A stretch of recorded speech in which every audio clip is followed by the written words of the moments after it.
Hello dear students, welcome to my channel doctor Om Prakash. तो students, आज का जो लेक्चर रहेगा वो रहेगा आपका येलाइट केमिस्ट्री पे। ठीक है, येलाइट केमिस्ट्री यानी कि नाइट्रोजन, फॉस्फोरस और आपका सल्फर। जनरली हमारे जो एग्जाम में जनरली क्वेश्चन पूछे जाते हैं वो नाइट्रोजन येलाइट, सल्फर येलाइट और आपका फॉस्फोरस येलाइट। ठीक है, इसमें भी सबसे ज़्यादा इंपॉर्टेंट जो क्वेश्चन पूछे जाते हैं वो पूछे जाते हैं आपका फॉस्फोरस येलाइट से, राइट, और सल्फर येलाइट के। तो येलाइट केमिस्ट्री में एक्चुअली जब आपका हमें बहुत सारे नेम रिएक्शन पढ़ते हैं जहाँ पर आपका carbanion act as a nucleophile. ठीक है, carbanion act as a nucleophile जहाँ पर आपका कार्बेनाइन न्यूक्लियोफाइल की तरह बिहेव करता है। ठीक, तो हम येलाइट केमिस्ट्री से कार्बेनाइन को जनरेट करते हैं और वो carbanion act as a nucleophile act करता है। ठीक है, और ylide chemistry, actually ylide chemistry होती क्या है, जहाँ पर आपका जब भी क्या होता है, सपोज दैट देखो येलाइट कैसे बनेगा। सपोज दैट आपका CH3X है, ठीक है, प्लस ये आपका PPS3 ले लिया आपने। ठीक है, फॉस्फोरस का येलाइट अगर मैं बनाऊं तो ये PPS3 पे आपके लोन पेयर है, ये अटैक करता है, X आपका यहाँ से रिमूव होगा और ये बनेगा आपका CH3 PPS3 पॉजिटिव, राइट। फिर हम बेस के साथ रिएक्शन करते हैं, ब्यूटाइल लिथियम आपका Bu नेगेटिव, ये आपका बेस होगा। ये Bu नेगेटिव क्या करेगा, देखो फॉस्फोरस इलेक्ट्रोनेगेटिव आइटम होता है हैविंग पॉजिटिव चार्ज, तो इसकी इलेक्ट्रोनेगेटिविटी और ज़्यादा बढ़ जाती है। तो यानी कि जो इस डायरेक्टली जो कनेक्ट है कार्बन और उसमें जो हाइड्रोजन है, ये हाइड्रोजन आपका एसिडिक होता है, इसलिए जो Bu नेगेटिव है यानी कि बेस, ये इस प्रोटॉन का एब्स्ट्रैक्शन करता है, तो ये बन जाता है आपका CH2 नेगेटिव PPH3 पॉजिटिव। इसी चीज़ को बोलते हैं आपका येलाइट। तो ये येलाइट किसका है, ये येलाइट है आपका फॉस्फोरस का। मतलब येलाइट होता क्या है, पॉजिटिव और नेगेटिव चार्ज एडजेसेंट पोजीशन में एग्जिस्ट करते हैं विद नॉन मेटल। ठीक है, ये यानी कि आप इसको ऐसे भी लिख सकते हो CH2 double bond PPH3, right. तो भैया येलाइट क्या है, एक डाइपोलर स्पीसीज होती है। येलाइट इज अ डाइपोलर स्पीसीज, किस पे, कार्बन पे नेगेटिव चार्ज एंड आपका non metallic species. Non metallic species generally जो हम पढ़ते हैं वो आपका नाइट्रोजन के येलाइट पढ़ते हैं, फॉस्फोरस के येलाइट पढ़ते हैं और सल्फर के येलाइट पढ़ते हैं। ठीक है, तो होगा क्या, जब भी आपका carbon containing species having leaving group react with PPS3 triphenyl phosphine या आपका ट्राई एल्काइल फॉस्फीन के साथ जब रिएक्ट करता है तो आपका ये बनेगा।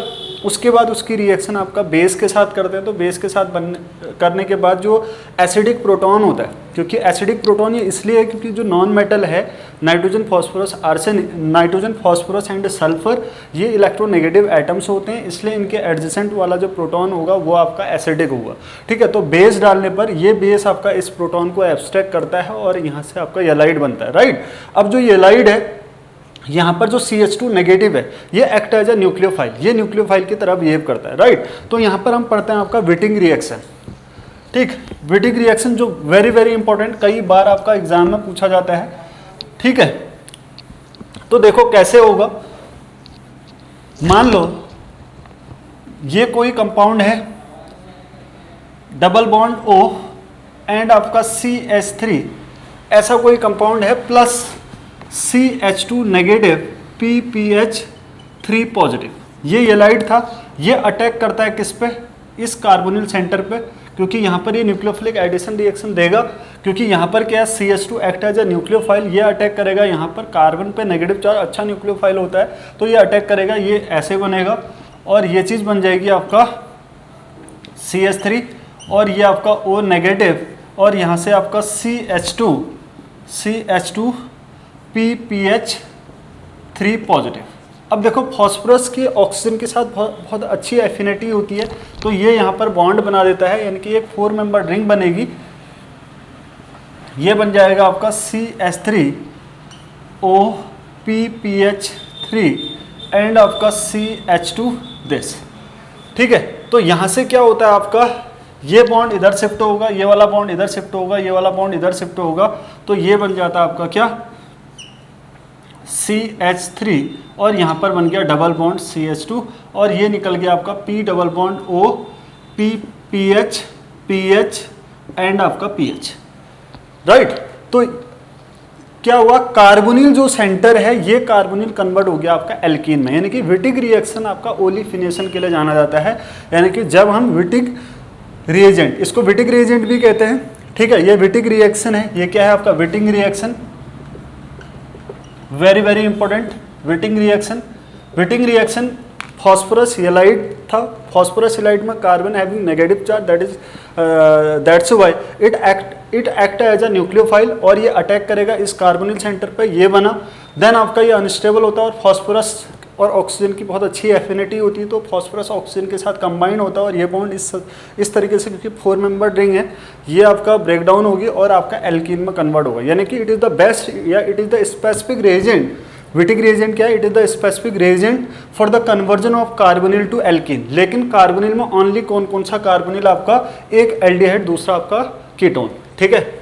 हम कह सकते हैं यानी कि जो आपका विटिक रिएजेंट है, ये विटिक रिएजेंट से हम कार्बोनिल को एल्कीन में कन्वर्ट करते हैं। लेकिन याद रखना नोट, कौन कौन से कार्बोनिल, एल्डिहाइड, एल्डिहाइड और आपका कीटोन। एक तो आपका एल्डिहाइड कन्वर्ट होता है एल्कीन में और दूसरा आपका कीटोन, यानी कि विटिक रिएजेंट्स ओनली आपका ओलिफिनेशन करता है एल्डिहाइड के कार्बोनिल में और आपका कीटोन के कार्बोनिल में, यानी कि एस्टर और एमाइड पे इसका कोई इफेक्ट नहीं पड़ता है। किसका? विटिक रिएजेंट का, यानी कि फॉस्फोरस के इस वाली हेलाइड का, जिसको हम विटिक रिएजेंट कह रहे हैं, राइट। अब देखो ये भी आपके दो टाइप के होते हैं। ये कितने टाइप के होते हैं? दो टाइप के। एक होता है आपका स्टेबलाइज्ड विटिक रिएजेंट, दूसरा आपका अनस्टेबलाइज्ड। स्टेबलाइज्ड और अनस्टेबलाइज्ड का मतलब क्या होता है? अगर मान लो ये था CH2 नेगेटिव PPH3 पॉजिटिव, ठीक है। अब देखो अभी तो यहां पर कुछ भी नहीं है, तो ये अनस्टेबलाइज की कैटेगरी में आता है। स्टेबलाइज किसे कहते हैं? जब यहां पर जो ये H है, इस H की जगह कोई इलेक्ट्रॉन विड्रॉइंग ग्रुप होगा। अगर ये H equal to, if H equal to electron withdrawing group, अगर कोई भी आपका इलेक्ट्रॉन विड्रॉइंग ग्रुप है, लाइक आपका C डबल बॉन्ड OOET, ठीक है, यह आपका CN, यह आपका NO2, ठीक, और यह आपका CHO, इस टाइप का अगर कोई इलेक्ट्रॉन विड्रॉइंग ग्रुप होता है तो वो आपका स्टेबलाइज्ड विटिक रिएजेंट कहलाता है, यानी कि जो हेलाइड होगा इसका वो स्टेबलाइज्ड होगा, राइट। और अनस्टेबलाइज्ड में क्या होता है? ये तो था स्टेबलाइज्ड, स्टेबलाइज्ड। अनस्टेबलाइज्ड में क्या होता है? अनस्टेबलाइज्ड है आपका अगर CH नेगेटिव PPH3 पॉजिटिव, और यहां पर जो आपका H2 है, इसमें H, अगर H इक्वल टू अगर आपका OMe है या OET है, OMe है या फिर आपका CH3 है, ठीक है, इस तरीके का एल्काइल कोई पार्ट है, ठीक। मतलब ओवरऑल हम ये कह सकते हैं कि अगर इलेक्ट्रॉन डोनेटिंग ग्रुप अगर प्रेजेंट होता है तो ये आपका अनस्टेबलाइज्ड विटिक रिएजेंट कहलाता है, ठीक है। अब क्या कॉन्सिक्वेंस होता है कि यार स्टेबलाइज्ड विटिक रिएजेंट का और अनस्टेबलाइज्ड विटिक रिएजेंट का कॉन्सिक्वेंस क्या होता है कि जो स्टेबल, अगर आपको स्टेबलाइज्ड विटिक रिएजेंट दिखता है तो ये जो बनाएगा, क्योंकि इसका काम क्या है, इसका एप्लीकेशन है आपका कार्बोनिल को एल्कीन में कन्वर्ट करना। कार्बोनिल में भी ओनली दो टाइप के कार्बोनिल, एक तो एल्डिहाइड का कार्बोनिल, दूसरा आपका कीटोन का। अगर एल्डिहाइड या कीटोन की रिएक्शन अगर हम स्टेबलाइज्ड विटिक रिएजेंट के साथ करते हैं तो इससे जो एल्कीन मिलती है वो एल्कीन होती है आपका E। वो कौन सी एल्कीन होती है? आपका E एल्कीन होती है। अगर अनस्टेबलाइज्ड विटिक रिएजेंट होता है तो उससे जो एल्कीन मिलती है वो मिलती है आपका Z एल्कीन। वो कौन सी मिलती है? Z alkene. Very very important. आपको एग्जाम में वो ये नहीं बोलेगा कि भैया ये स्टेबलाइज्ड है या अनस्टेबलाइज्ड, आपको आइडेंटिफाई करना होता है कि अगर ये ग्रुप इलेक्ट्रॉन विड्रॉइंग ग्रुप हैं तो स्टेबलाइज्ड होगा, अगर ये ग्रुप अगर आपके इलेक्ट्रॉन डोनेटिंग है तो वो अनस्टेबलाइज्ड विटिक रिएजेंट होगा। उस हिसाब से आपको देखना है कि जो एल्कीन है वो Z बनेगी या आपका E बनेगी। देखो कैसे, अगर मान लो एक एग्जाम्पल ले लेते हैं, एग्जाम्पल है आपका ऐसा कुछ इस तरीके का, ये आपका CH3 है और यहाँ पर आपका डबल बॉन्ड O है, प्लस आपका यहाँ पर ले लिया हमने विटिक रिएजेंट ले लिया। विटिक रिएजेंट आपको ऐसे भी, अब कैसे लिखा होगा, कई बार तो वो ऐसे लिखता है कि CH2X, X ये कोई लिविंग ग्रुप होगा और यहाँ पर COET, ठीक है, और आपका PPS3 लिख दिया। फर्स्ट आपका ये था, सेकंड आपका ऐसे PPS3 था, ठीक, और आपका नेक्स्ट आपका ब्यूटाइल लिथियम लिख दिया। ऐसे लिखा होगा रिएजेंट को पूरा, ठीक है। आपको विटिक रिएजेंट बना के दे भी सकता है और नहीं भी दे सकता। आपको ये रिएक्शन करानी है इन तीनों की। देखो हम जब CH2COET X की रिएक्शन कराएंगे PPS3 के साथ तो ये अटैक करेगा, देन ब्यूटाइल लिथियम की रिएक्शन कराएंगे तो एसिडिक प्रोटॉन को एब्स्ट्रैक्ट करेगा। इसके बाद इन तीनों की रिएक्शन होगी तो हमें क्या मिलता है, विटिक रिएजेंट मिलता है। कौन सा रिएजेंट, विटिक रिएजेंट, राइट। ऐसे भी मिल सकता है या इनसे विटिक रिएजेंट बना हुआ भी मिल सकता है, लेकिन मोस्ट ऑफ द केसेस में कंपटीशन एग्जाम में आपको ऐसे मिलता है, ऐसे रिएजेंट लिखे होते हैं और आपको आइडेंटिफाई करना होता है कि यार ये PPS3 है और इस टाइप का कोई एल्काइल हैलाइड है और ब्यूटाइल लिथियम है तो ये डेफिनेटली ये विटिक रिएजेंट बनाएगा, ठीक है। तो कैसे होगा, सबसे पहले इन दोनों की रिएक्शन होगी, ये अटैक करेगा तो ये बन जाएगा आपका कैसा, CH2COET और यहाँ से आपका PPS3 ये जुड़ गया तो ये पॉजिटिव। ये अब देखो ब्यूटाइल लिथियम क्या करेगा, ब्यूटाइल लिथियम का काम है, ब्यूटाइल लिथियम यानी कि Bu नेगेटिव, ये इस एसिडिक प्रोटॉन को एब्स्ट्रैक्ट करेगा और यहाँ से बनेगा आपका PPS3 पॉजिटिव एंड आपका CH नेगेटिव एंड आपका COET, ठीक है। यानी कि ये बन गया आपका विटिक रिएजेंट जिसकी रिएक्शन होगी, ठीक है। अब ये कैसा विटिक रिएजेंट है, ये है आपका स्टेबलाइज्ड। हमने आइडेंटिफाई कर लिया ना कि ये स्टेबलाइज्ड है। स्टेबलाइज्ड मैं क्यों कह रहा हूँ, क्योंकि जो CH से जो ग्रुप जुड़ा है ना, दिस इज कॉल्ड ग्रुप, ये ग्रुप इलेक्ट्रॉन विड्रॉइंग है। अगर ये इलेक्ट्रॉन विड्रॉइंग होगा तो तब आपका स्टेबलाइज्ड कहलाएगा। अगर ये इलेक्ट्रॉन डोनेटिंग होता, मान लो ये CH3 होता, ये CH3 होता तो वो अनस्टेबलाइज होता। लेकिन इस केस में तो क्या है, इलेक्ट्रॉन विड्रॉइंग ग्रुप है तो यहाँ पर आपका COET आएगा, इलेक्ट्रॉन विड्रॉइंग है, ठीक है। हमें इतना समझ आता है कि यार इलेक्ट्रॉन विड्रॉइंग किसे कहते हैं, इलेक्ट्रॉन डोनेटिंग किसे कहते हैं, ठीक है। तो ये स्टेबलाइज्ड विटिक रिएजेंट है। तो हमें पता है, मैंने अभी बताया था कि स्टेबलाइज्ड विटिक रिएजेंट कौन सी एल्कीन बनाता है, आपका ई एल्कीन बनाता है। तो अब मैं सीधे इसकी रिएक्शन इसमें करा रहा हूँ, राइट, इसको मिटा रहा हूँ।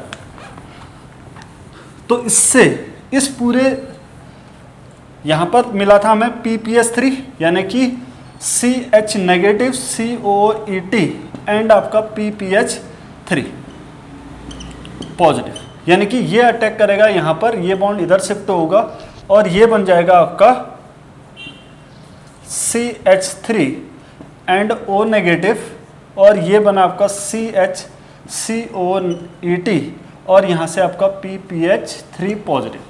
अब देखो ये 4 मेंबर रिंग बनेगी, ये बन जाएगा आपका CH3 and O PPH3 and आपका CH COET, राइट। अब ये बॉन्ड्स ब्रेक होगा, ये ऐसे और यहाँ पर बन जाएगा आपका एल्कीन। इंपॉर्टेंट चीज़ ये नहीं है कि क्या बनेगा एल्कीन, तो आप एक बार पढ़ोगे आपको हमेशा ही याद रहेगा कि यार विटिक रिएजेंट कार्बोनिल में एल्कीन बनाता है। लेकिन इंपॉर्टेंट क्या है, स्टीरियो। ऑर्गेनिक में सबसे ज़्यादा इंपॉर्टेंट जो परेशान करती है वो करती है आपका स्टीरियो केमिस्ट्री। अब आपको देखो एल्कीन तो मिल गया, लेकिन जो ऑप्शन मिलेंगे आपको ऐसा नहीं मिलेगा। यहाँ पर एल्कीन बनाई होगी, सिस बनाई होगी या ट्रांस बनाई होगी या आपका ई या जेड, ठीक है। ई और जेड ज़्यादा सुपीरियर माना जाता है, तो यहाँ पर आपका ई और जेड, इसी को मैं ई जेड के फॉर्म में अगर बनाऊँ तो ये होगी आपका CH3 C double bond CH and आपका COET एक प्लस CH3 और ये बन गया आपका COET एंड H। आपको अब EZ नॉमेनक्लेचर करना है, कैसे करोगे, देखो इन दोनों में हायर प्रायोरिटी किसको जाएगी, इसको, क्योंकि कार्बन का एटॉमिक नंबर हायर होता है, ये 1 ये 2 और यहाँ किसको जाएगी, ये CH2 है ये CH है तो इसको जाएगी 1 और 2। देखो 1 1 वाले कहाँ हैं, एक साइड, तो दिस इज कॉल्ड Z। और यहाँ क्या होगा, ये 1 ये 2 और ये 1 ये 2, तो 1 1 कहाँ है, अपोजिट है, तो इसको बोलते हैं आपका E। मतलब ट्रांस को सब्स्टिट्यूट करते हैं हम E से और सिस को सब्स्टिट्यूट करते हैं आपका Z से। Z का मतलब जूसामेन होता है, E का मतलब होता है एंटीजन, राइट। ये ट्रांस को रिप्रेजेंट करता है, ये आपका सिस को। ईजेड नोमेनक्लेचर कहाँ पर होता है? जब कोई दो ग्रुप सेम नहीं होते तो वहाँ पर हम सिस ट्रांस नहीं कर सकते, क्योंकि सिस ट्रांस की डेफिनेशन क्या होती है कि अगर दो आइडेंटिकल ग्रुप्स इन एल्कीन अगर सेम साइड होते हैं तो दैट इज कॉल्ड सिस, अगर अपोजिट साइड होते हैं दैट इज कॉल्ड ट्रांस। लेकिन यहाँ पर तो कोई भी दो आइडेंटिकल नहीं है ना, इस एंड में देखो और इस एंड में देखो, सारे डिफरेंट है, तो इस केस में हम सिस ट्रांस अप्लाई नहीं कर सकते। तो हम प्रायोरिटी रूल लगाते हैं, CIP रूल लगाते हैं, on the basis of priority rule यहाँ पर आपका ईजेड नोमेनक्लेचर किया जाता है। तो यहाँ पर मैंने बोला कि यार अब डिसाइड करेंगे कि यार कौन सा येलाइट था, स्टेबलाइज येलाइट था, तो इसलिए जो प्रोडक्ट मिलेगा मेजर प्रोडक्ट ये मिलेगा आपका मेजर प्रोडक्ट। मैंने आपको एक लेक्चर में ये भी बताया था कि स्टीरियो सेलेक्टिव क्या होता है या स्टीरियो स्पेसिफिक क्या होता है। ये कौन सी रिएक्शन है? स्टीरियो सेलेक्टिव है। इसमें एक मेजर बन रहा है, दूसरा आपका माइनर बन रहा है, मतलब ये वाला ई वाला यहाँ पर मेजर बन रहा है, यानी कि इसका सिलेक्शन ज़्यादा हो रहा है। ठीक है, तो यानी कि विटिग रिएक्शन से जो प्रोडक्ट मिलते हैं वो कैसे मिलते हैं? आपका स्टीरियो सेलेक्टिव प्रोडक्ट मिलते हैं। ये भी आपको याद रखना होगा, कई बार एग्जाम में पूछ देता है या किसी वाइवा में पूछ देगा कि यार ये स्टीरियो सेलेक्टिव है या स्टीरियो स्पेसिफिक है, तो स्टीरियो सेलेक्टिव रिएक्शन होती है विटिग रिएक्शन, राइट।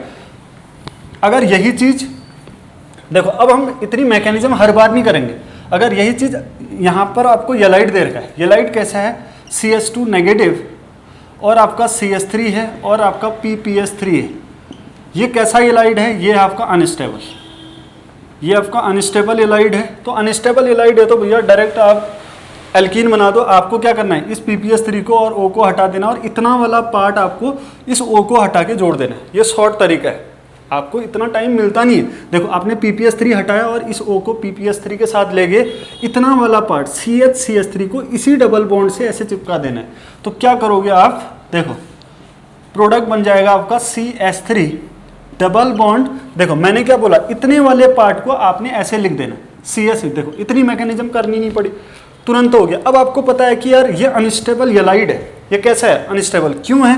क्योंकि ये वाला ग्रुप क्या है? इलेक्ट्रॉन डोनेटिंग ग्रुप है, इलेक्ट्रॉन डोनेटिंग ग्रुप। तो अगर ये इलेक्ट्रॉन डोनेटिंग है तो ये जो एल्कीन बनेगी ये कैसी बनेगी? मेजर जो प्रोडक्ट मिलेगा वो जेड मिलेगा। यानी कि एक्चुअली तो वैसे होता क्या है, ई एल्कीन ज़्यादा मेजर होती है, ज़्यादा आपका थर्मोडाइनमिकली स्टेबल होती है। लेकिन जब भी आपका अनस्टेबल येलाइड होता है तो हमें थर्मोडाइनमिक प्रोडक्ट ज़्यादा नहीं मिलता, यहाँ पर आपका काइनेटिक प्रोडक्ट होता है, लेकिन वो ज़्यादा मिलता है आपका जेड में।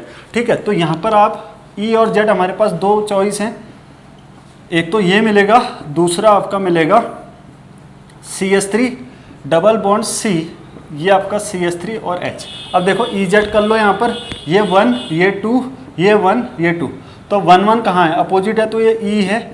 ठीक है, और यहाँ पर आपका ये 1 ये 2 ये 1 ये 2, तो 1 1 कहाँ है? सेम साइड है तो Z। अब देखो इनमें से मेजर कौन सा होगा? मेजर होगा आपका ये कैसा येलाइड था आपका? अनस्टेबल। अनस्टेबल वाला जब येलाइड होता है तो मेजर बनता है आपका जेड, यानी कि ये आपका मेजर होगा, राइट। तो ऐसे क्वेश्चन आपसे पूछे जाएंगे एग्जाम में। ठीक है, अब क्या होता है कि यार जो विटिग रिएजेंट है, मैंने आपको बताया कि Wittig reagent only convert aldehyde and ketone carbonyl group into alkene. अब क्या होता है, अगर हमें एस्टर लिख लो कि यार अगर एस्टर है C डबल बॉन्ड OET, मान लो कोई क्वेश्चन कर लेते हैं, मान लो ये क्वेश्चन है, अगर सपोज दैट आपका ऐसा है C डबल बॉन्ड OET और यहाँ पर आपका डबल बॉन्ड O, आपने यहाँ पर विटिग रिएजेंट डाल दिया। ये मान लो आपका कोई विटिग रिएजेंट है। ठीक है, अभी हम जस्ट विटिग रिएजेंट लिख दे रहे हैं, हमें इससे मतलब नहीं है कि ये स्टेबल अनस्टेबल जो भी है। मैं समझाना चाह रहा हूँ कि यार यहाँ पर आपका दो कार्बोनिल है, एक तो एस्टर का है और दूसरा आपका कीटोन का है। ठीक है, मैंने आपको बोला कि विटिग रिएजेंट ओनली कीटोन के कार्बोनिल या एल्डिहाइड के कार्बोनिल को कन्वर्ट करता है एल्कीन में, एस्टर के कार्बोनिल को नहीं कर पाता है। तो यानी कि जो ये है does not convert into alkene, ये आपका एल्कीन में कन्वर्ट नहीं होता है, बल्कि ये आपका एल्कीन में कन्वर्ट बन जाएगा। कैसे? इसका बन जाएगा प्रोडक्ट, ये आपका CH2 हो जाएगा। ठीक है, मान लो अगर ये विटिग रिएजेंट ऐसा होता CH2 नेगेटिव PPH3 होता, ठीक है, तो ये बन जाएगा आपका ऐसा C डबल बॉन्ड OET। ये एज इट इज़ रहा, ये एज इट इज़ रहा क्योंकि इसको ये रिड्यूस नहीं कर पाता। तो याद रखना, अगर किसी कंपाउंड में दो टाइप के कार्बोनिल है, एक एस्टर है या एमाइड है और दूसरा कार्बोनिल है, ठीक, तो क्या होगा आपका कार्बोनिल मतलब कीटोन या एल्डिहाइड है तो कीटोन या एल्डिहाइड के कार्बोनिल को विटिक रिएजेंट ओलेफिन में कन्वर्ट करेगा, ये आपको याद करना है, राइट।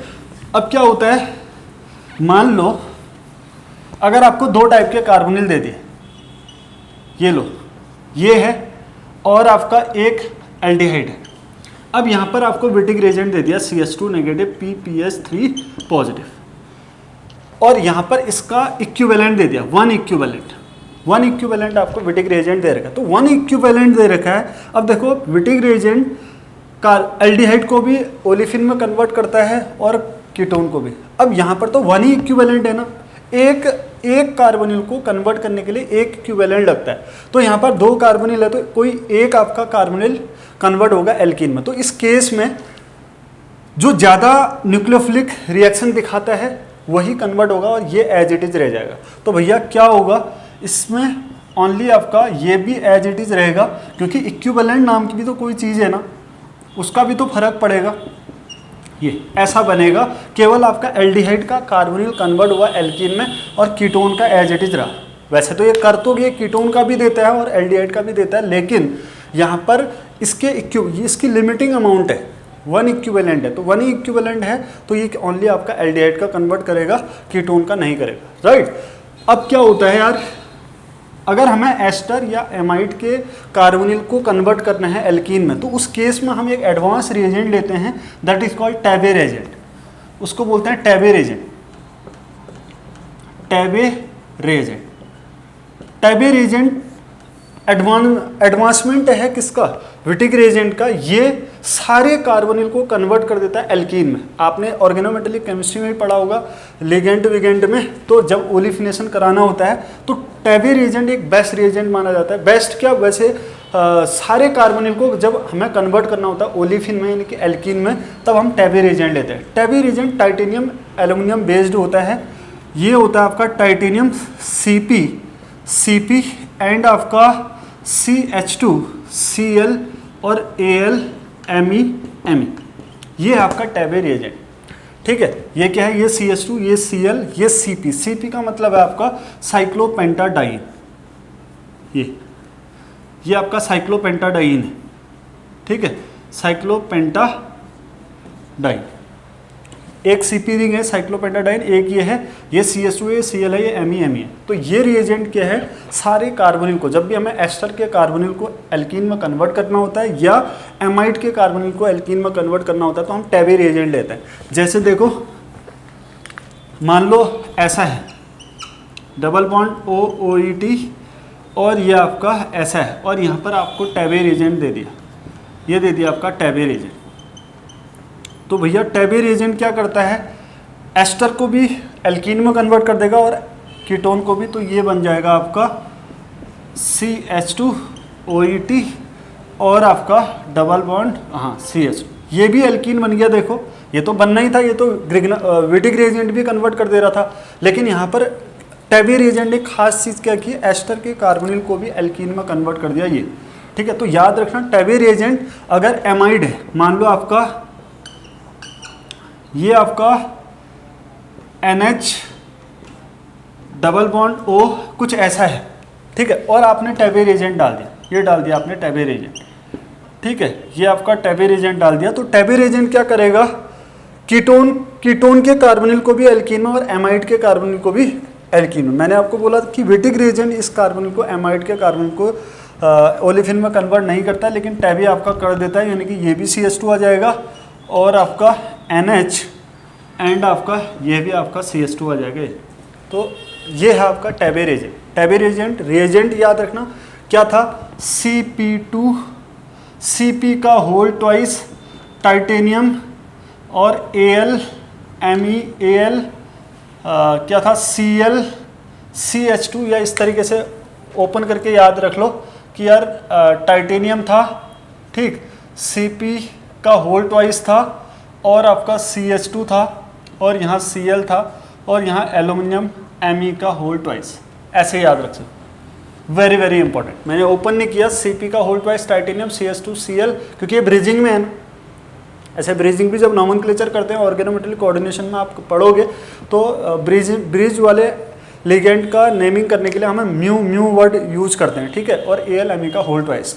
तो ये आपका टेबेर एजेंट का एप्लीकेशन या डिसएडवांटेज ये कह सकते हैं कि यार ये सारे कार्बोनिल को एल्कीन में कन्वर्ट कर देता। अगर हमें सेलेक्टिव मान लो इसी कीटोन के एल्कीन को करना था तो हम टेबेर एजेंट लेंगे तो इसको भी हमें एल्कीन में कन्वर्ट कर देगा। तो इसके लिए अगर हमें ओनली अगर कीटोन के कार्बोनिल को एल्कीन में कन्वर्ट करना है तो हमारी चॉइस होगी विटिक रिएजेंट को लेना, राइट।